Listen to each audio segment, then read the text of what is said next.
Olá, pessoal. Muito boa tarde. Eu sou João Augusto, educador financeiro, e estou aqui para a gente falar hoje sobre um assunto muito sério, que é assim, quais são as dívidas mais sérias, né, que a gente tem que levar em consideração, tá? Serão as dívidas de alto risco, né? Eu diria até de altíssimo risco, tá bom? Então vamos começar a descascar esse pepino das suas dívidas, tá ok?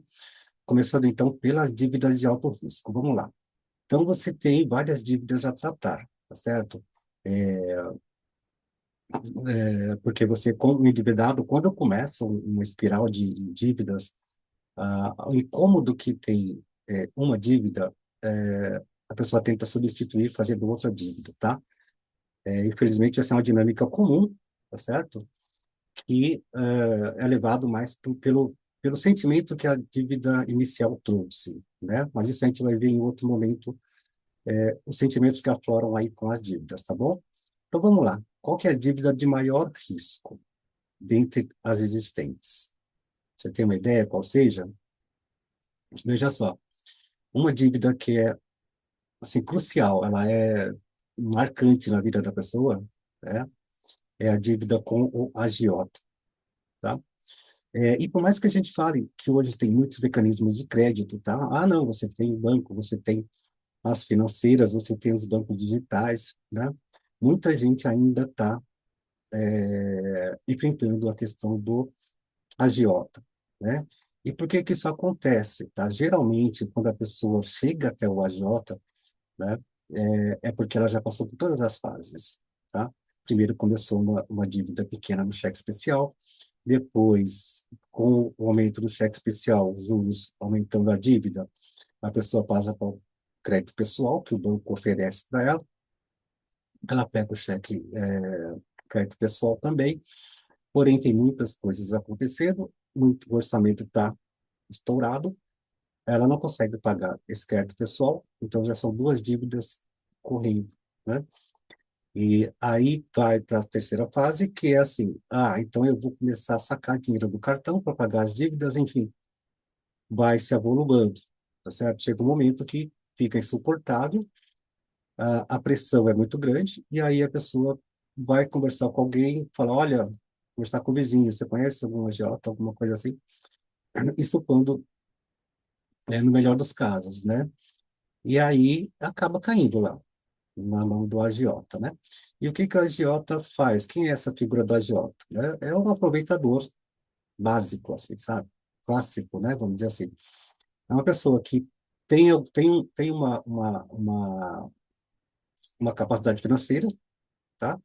E pega aquele valor e fala, não, eu vou emprestar, né? E aí empresta muito mais acima do que os bancos, certo?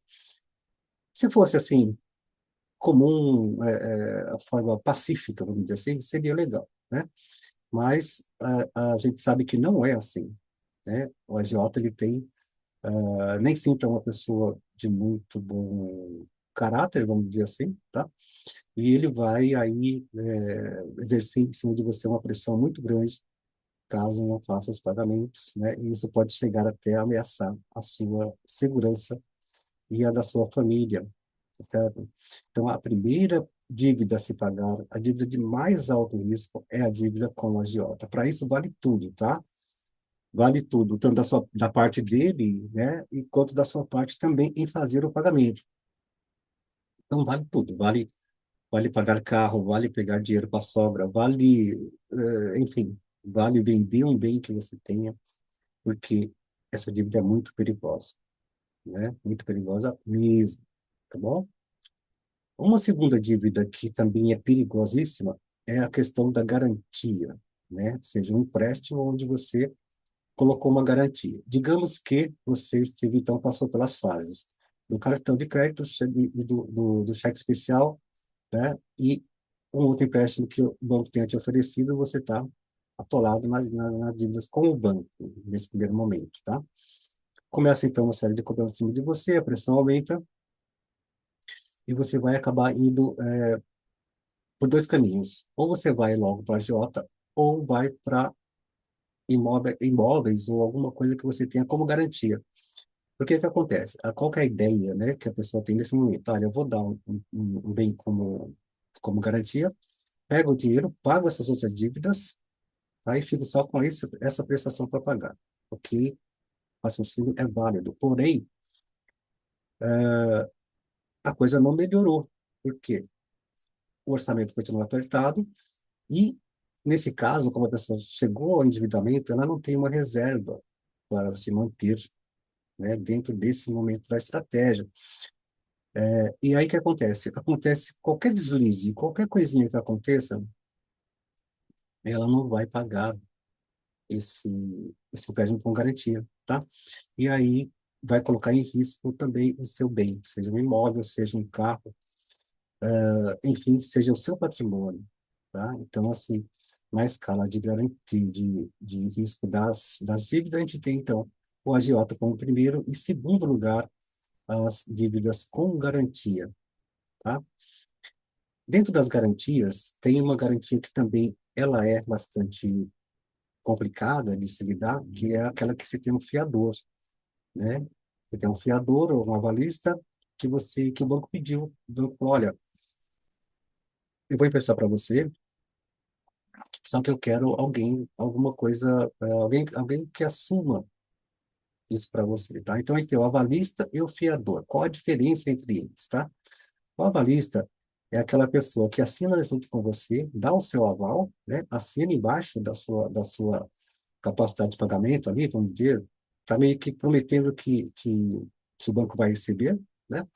Só que o avalista assume só aquele empréstimo, né? As prestações daquele empréstimo, tá? Então, se você não pagou, vai ser chamado a execução, e aí o avalista vai chegar lá e falar, olha, o banco vai falar, olha, né, tem que pagar essas prestações, e você assinou embaixo, então você me paga essas prestações, tá? O fiador já é um pouquinho mais complicado. O fiador, ele colocou, geralmente, um bem dele como garantia no seu empréstimo, se fosse o caso, claro, né? E aí, o que acontece? Você está, então, nessa situação, colocando em risco o patrimônio da outra pessoa, caso o fiador, né? E mais complicado, geralmente é um parente, né? É um parente, é um amigo, aí a coisa complica, que as relações humanas entre vocês ficam muito prejudicadas, né? Perde-se amigos, parentes brigam, enfim, fica uma situação onde a pressão fica maior ainda do que ela estava inicialmente, tá? Então, assim, como que eu vou pagar minhas dívidas, né? Como é que eu descasco esse pepino aí, tá? Então, a primeira coisa é justamente isso, verificar nas suas contas, colocar no papel mesmo, tá? Quais são as suas dívidas, tá? E dentre elas, quais são as de maior risco, que é essa que a gente vai dar prioridade para pagar, tá certo? Não esquecendo, a Jota é fundamental que você pague, tá? Depois, as dívidas que você deu um bem em garantia, tá certo? E a outra é aquela que você colocou um fiador. Alguém fez essa fiança para você, alguém se responsabilizou por esse seu compromisso, tá?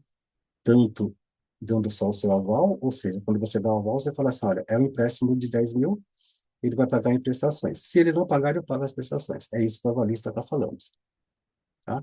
E o fiador está falando o seguinte, olha, né, a promessa do fiador é bem complicada. Ele fala, olha, está falando para o banco, enfim, olha, se ele não pagar, eu tenho um imóvel que eu posso vender e pagar a dívida dele. Basicamente é isso que está sendo falado, tá bom? Então, essa é a complicação de você ter uma dívida nesse nível, tá? Nessa profundidade, tá ok?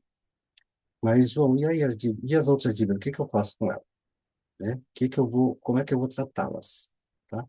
Então, se as dívidas não se enquadram na dívida com agiota, na dívida com garantia e na dívida com avalista ou fiador, elas são consideradas as dívidas de baixo risco, tá?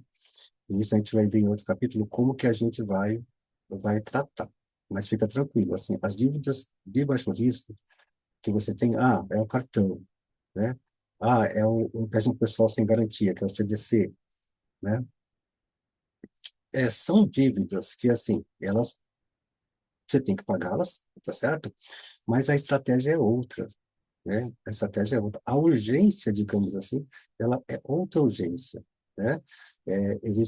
A gente trata de estratégias onde essas dívidas são colocadas realmente, não são colocadas de lado, mas elas são colocadas no fundo da escala, tá certo? A gente sobe, né? Começa a estratégia de pagamento de dívidas, colocando essas dívidas sempre em primeiro plano, tá certo?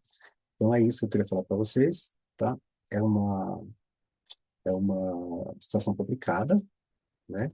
Quando se está nessa questão de como resolver, enfim, a pessoa não sabe mesmo o que vem primeiro, né? O que que ela paga primeiro, o que que ela deixa de pagar naquele momento, o que que ela, enfim, vai fazer de ação para fazer esses pagamentos, tá? Então, é para isso que a gente tem feito esses vídeos, né? A gente quer encaminhar você para uma solução dessas suas dívidas, né? E todo esse conceito, essa conceituação que eu venho fazendo nos vídeos, todo esse detalhamento é de suma importância, né? Para que na hora que a gente fizer a estratégia, essa estratégia dê certo e você consiga aí resolver os seus problemas de dívidas, tá bom? Na próxima vídeo eu vou te falar assim, o que que a gente precisa para começar a tratar dessas dívidas, tá ok? E você vai ver que no seu cotidiano, na sua vida, você tem essa solução, tá? É questão de fazer ajuste, é questão de tomar algumas decisões fortes, né? Mas é aquela história, tá? É assim, é aquele velho ditado, né? Assim, uma decisão fácil igual a uma vida difícil, né? E uma decisão difícil é igual a uma vida fácil, né? Eu acredito muito nisso, eu acho que é por aí, né? A gente levando, muitas vezes a gente fazendo, não analisando muito, tomando decisões com facilidade, né? Sem muito critério crítico, a gente acaba criando um problema maior lá na frente, né? Então vai ter uma vida mais difícil por conta daquela decisão que foi tomada facilmente, né? E muitas vezes a reversão disso ela é mais complicada, né? Mas ela também segue a mesma lógica, tá? Então uma decisão difícil a ser tomada, ela garante o quê? Garante que você tenha uma vida mais fácil no futuro, tá ok? Me acompanhe então, se esse vídeo bateu em você, assim, fez sentido para você, vamos dizer assim, né? Considere dar um like no vídeo, tá? E entrar no canal, tá? Se inscrever no canal, ativar as notificações, para que você possa receber essa sequência de vídeos, onde a gente vai começar a tratar esse pepino, tá? Verificar como que a gente vai resolver essa questão, tá? E eu estou aqui para te ajudar, tá bom? Então, muito obrigado pela atenção até agora, e a gente se vê no próximo vídeo.